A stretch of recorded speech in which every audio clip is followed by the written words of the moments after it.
అది మాట మధ్య ఇప్పుడు మానవుడు ఆశావాది అంటాం కదా, అదే విధంగా మీరు బౌద్ధ భిక్షువులుగా ప్రపంచం అంతా తిరుగుతుంటారు.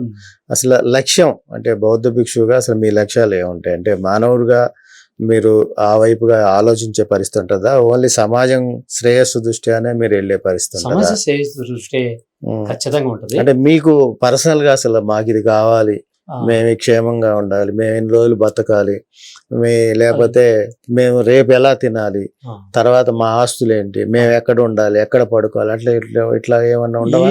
ఏది ఉండదు. అంటే మేము ఎప్పుడు మేము వర్తమానంలోనే జీవిస్తాం. మేము అంటే వర్తమానంలోనే మేము ప్రయాణం చేయాలి. రేపు ఏం చేయాలో మాకు తెలియదు. రేపు ప్రోగ్రామ్ కూడా మాకు ఇక్కడికి వస్తామని కూడా నాకు తెలియదు కదా. స్వామివారు దర్శనం చేసుకోవడం కోసం నేను ఈ తూర్పు భాగం ప్రయాణం చేసే క్రమంలో మీ దగ్గరికి వచ్చాను. అయితే స్వామివారు నాకు ఇక్కడ సాక్షాత్కారం అయినప్పటికల్లా నేను అదృష్టమయ్యాను. దేవుడు ఇక్కడికి వచ్చి ఉన్నాడయ్యా నేను. అది ఏంటంటే అది ఒక దైవ సంకల్పం అండి. తద్వారా జరుగుద్ది. మాకు ఫ్యూచర్ ఉండదు. నిరంతరం ప్రచారం చేసుకోవడం వెళ్తాం. అదేవిధంగా మాకు ఏంటంటే భారతదేశంలో ప్రధానమైన ఆర్ఎస్ఎస్ తో సంబంధాలు ఉంటాయి. ఆర్ఎస్ఎస్ తో సంబంధాలు ఉంటాయి. అలాగే మావోయిస్టులతో కూడా సంబంధాలు ఉంటాయి. మళ్ళీ ఇది కూడా ఉంది మీకు.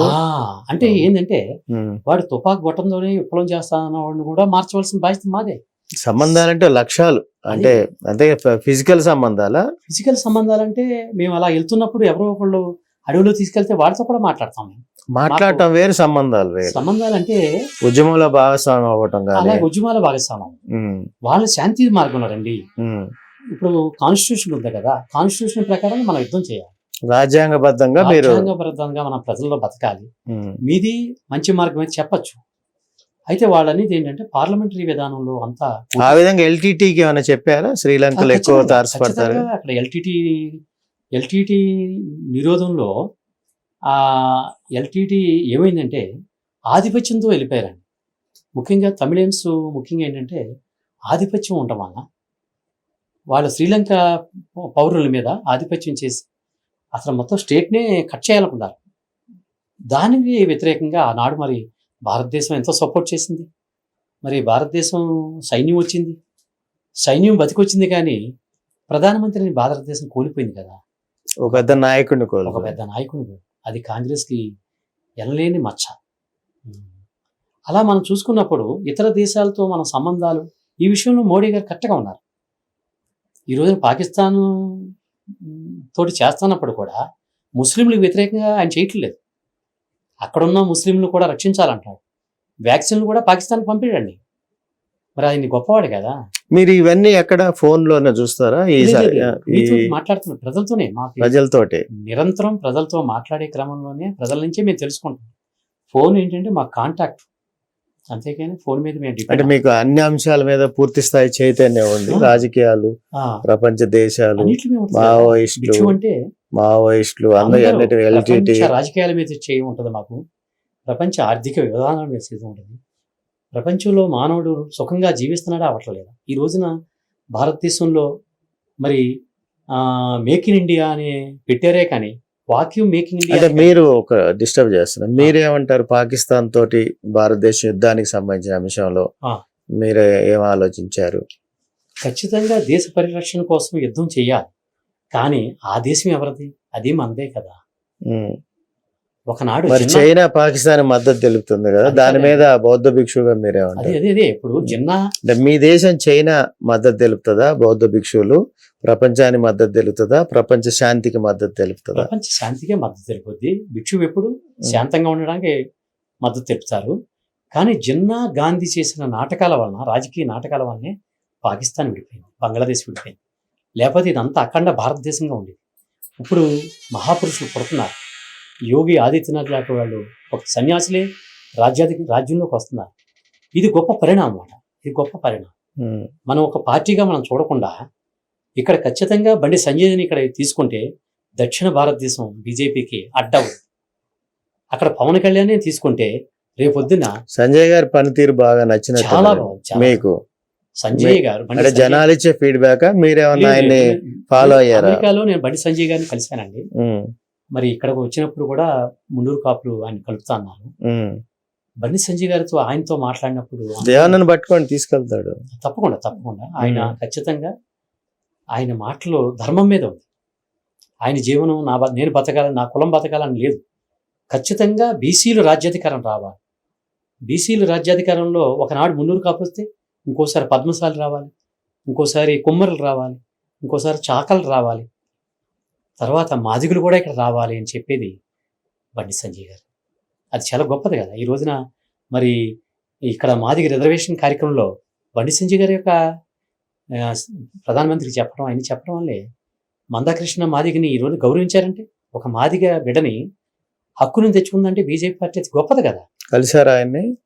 నాకు ఈయనతో సంబంధాలు ఉన్నాయండి.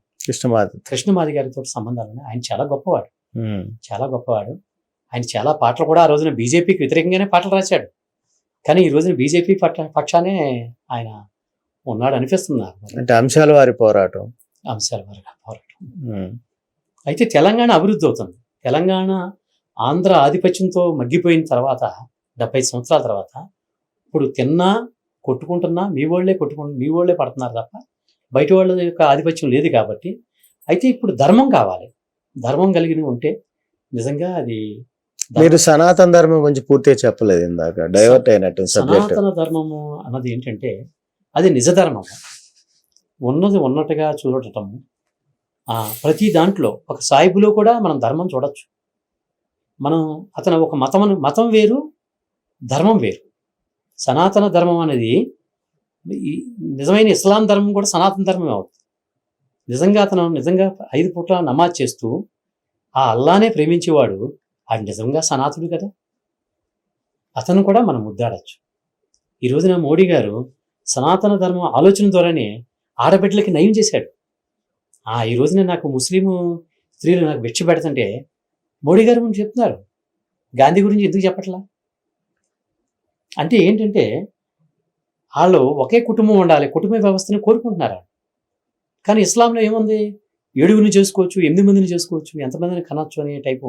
అంటే ఆడదానికి ఒక పరిపుష్టి చేసింది కుటుంబ వ్యవస్థే కదా. దానికి వాళ్ళు మనం లేటెస్ట్గా పెట్టిన ఆ చట్టం కూడా వాళ్ళకి ఉపయోగపడింది.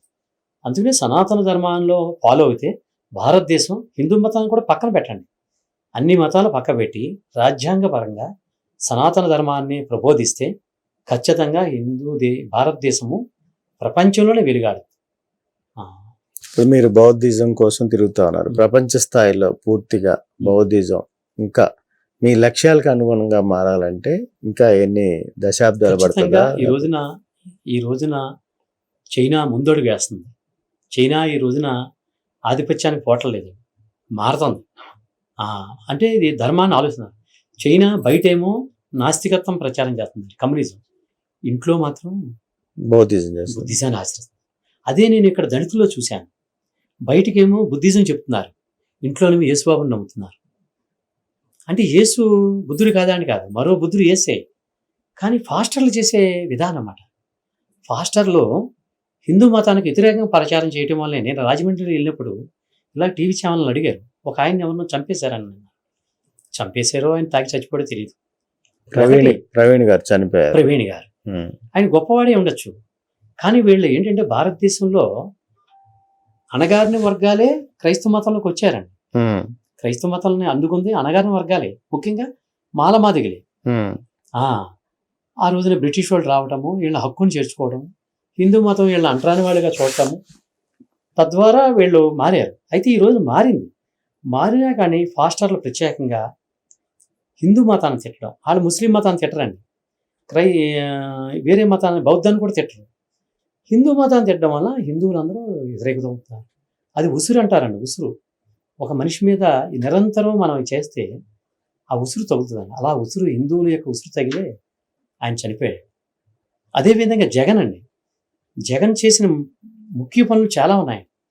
జగన్ చాలా చేశాడండి. అంటే రాష్ట్ర ఖజానాలో సగభాగం ప్రజలకు పంచాడు. ఈరోజు కూడా జగన్ గురించి చెప్తున్నారని. ఏం చెప్తున్నారంటే జగన్ వస్తే మాకు ఇచ్చాడు, ఈ కూటమి మాకు పైసా ఇవ్వలేదు అంటున్నారు. కూటమి గురించి చెప్తున్నారు. కానీ జగన్ ఏం చేశాడంటే మొత్తం ఎంప్లాయీస్లో ఉన్న క్రైస్తవులందరినీ ఏకం చేశాడు. క్రైస్తవ మతోన్మాదాన్ని భారతదేశంలో ఒక మతోన్మాదం, ఇస్లాం మతోన్మాదం చూశాం, కానీ క్రైస్తవ మతోన్మాదం చూపించింది ఒక జగనే. ఇది చాలా, అంటే రాజు ఎప్పుడు ఒక మతాన్ని పట్టుకోకూడదు. మీకు అర్థమైందండి? ధర్మాన్ని పట్టుకోవాలి. ఆ ధర్మమే సనాతన ధర్మం. ఈ రోజున పవన్ కళ్యాణ్ సనాతన ధర్మం అంటే కారణం ఏంటి? ఒకనాడు కమ్యూనిస్ట్ అన్నాడు కదా, ఒకనాడు కమ్యూనిస్ట్ అన్నాడు, ఒకనాడు లెనినిస్ట్ అన్నాడు, నేను నాస్తికుడు అన్నాడు, మా అమ్మ క్రిస్టియన్ అన్నాడు. ఇలాగా అన్నవాడు సనాతన ధర్మం అని ఎందుకు పెట్టుకున్నాడంటే అది ఆయన వ్యక్తికి నచ్చింది. ఎవరికైనా వ్యక్తి నచ్చితేనే కదా చేసేది. ఆ క్రమంలో ఆయన ఖచ్చితంగా సనాతన ధర్మంలోనే ఉంటాడు. బీజేపీ సనాతన ధర్మం లేకపోతే ఈయన ఉంటాడు.